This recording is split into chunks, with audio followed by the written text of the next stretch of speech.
Hey guys, so many of you will have noticed that FPV stuff has got more and more expensive in the last few months. COVID related supply chain trouble, chip shortages, and so on. So FPV stuff, especially ESCs and FCs, have gotten more and more expensive. But now here's a little quad that is a nice example for something that actually is pretty cheap. This is the Darwin FPV baby ape, which I'm gonna review in this video today. They sell this on their website for only 79 US dollars. The regular version, there's a pro version with a slightly better camera that is $91, but that is still something that is very, very cheap. But let's see if it's also any good and take a closer look at this setup. So this is, I would say, just to run through the specs, this is a light 3-inch setup, which is a formula for a quad that I personally really like and that I think performs quite well. It's something that I mean, for the analog quads I use, this is mostly my favorite stuff to just fly around parking lots, outdoors. When I don't want to get out a big quad and need something light and quiet, this usually works very well. So we have a 3-inch frame here. These are 1104 motors, 4,300 kVs. And I have to say these motors are kind of odd. I'm not really sure if where these come from. It looks to me like they have been reused, but they have these weird mounts. That's not a T-mount. The T-mount screws will not fit on this, but I think this is the main reason probably. Let me just zoom in on this. Why these are so cheap. But actually, I mean, they don't really look super bad. You can see that they have been balanced. There's this sort of blue putty on there. The magnets obviously aren't curved, but let's see how they perform. The only thing that worries me is that this is a 1.5 millimeter shaft and you're just going to have to stick the prop on there.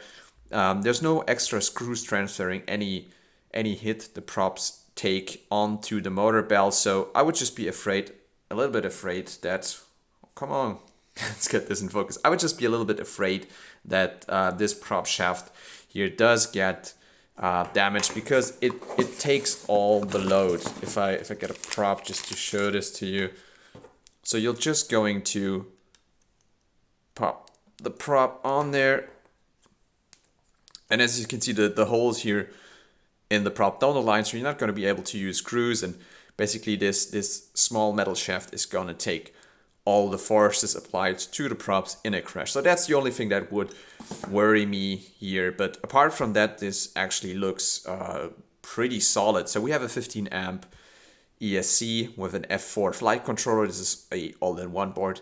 200 milliwatt VTX with smart audio. So this is also pretty fine.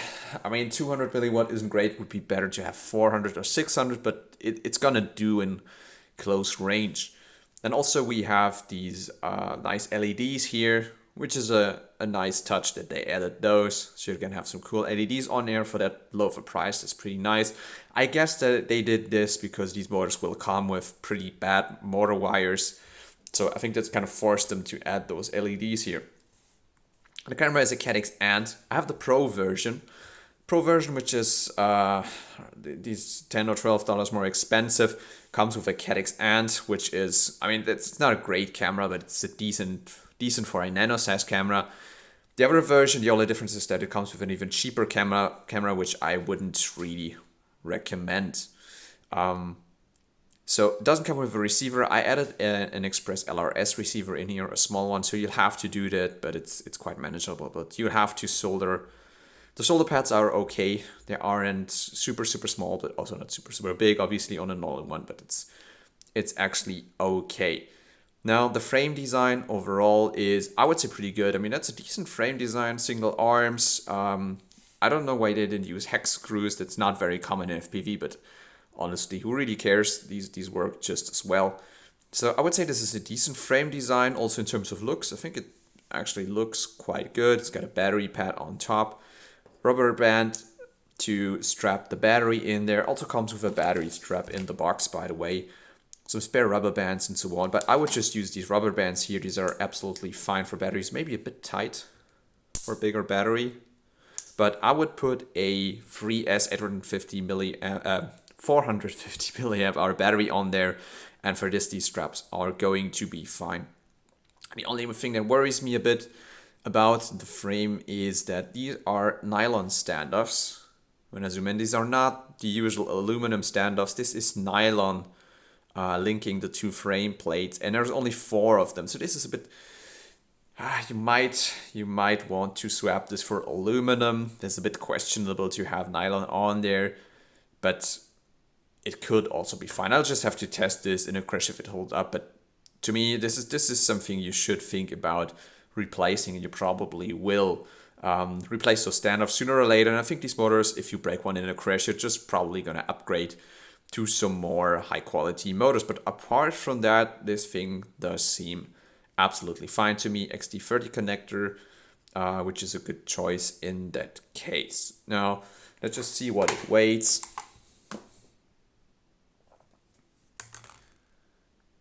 $69 grams, so it's a bit on the heavy side, but since it's also a bigger frame format, it's not the tiny toothpick format, I would say this is absolutely okay. It doesn't come with too much in the box, so all you get is a few stickers, these spare rubber bands and screws, zip ties to mount your receiver, and a pack of jump fan props. So that's basically all I can say about this thing. Nothing super fancy about it. A few things that worry me, maybe like the prop shafts and the nylon standoffs, but apart from it, I mean, for that price, I would say this does look pretty solid. The build quality is also very good. Nothing to worry about here. The solder joints look absolutely decent.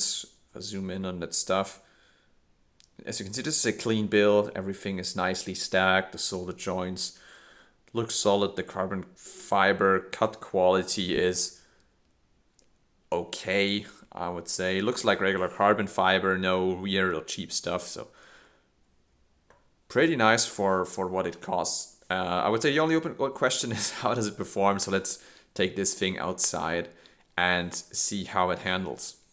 So I would say it's a very decent flight performance, good amount of power, and a pretty nice tune, so it does feel very smooth, no prop wash, no issues at all. It did handle the conditions outside when I took this video very well, which were extremely windy, so no issues at all here. The downside, I would say this feels like a typical quad that does have rather small, rather high kV motors, so it's a bit loose in the air, not super locked, doesn't give you this very good control feel that some quads do have, but still nothing bad, and especially nothing an absolute beginner would really notice. It's just something you notice when you're used to other quads and to compare quads. So absolutely fine, but it's a downside. A bigger downside maybe, especially for beginners, is flight times. They just weren't really good. I mean, I was barely getting 3 minutes, which is not a lot for a light 3-inch setup on a 450 3S. I do get a lot more on other setups, but also, as you can see, I was flying pretty wide open, pretty high throttle all the time. So if you're going slower, you can get more, but the flight times just aren't great, and it's probably caused by relatively small, relatively high kV motors, which isn't a super efficient combo. But still, bottom line, this is a really solid performance. You have to do some compromises here and there, but especially for a beginner, this thing is absolutely usable. Right, guys, that's sort of the conclusion. So hope you enjoyed this video. Thanks and bye-bye.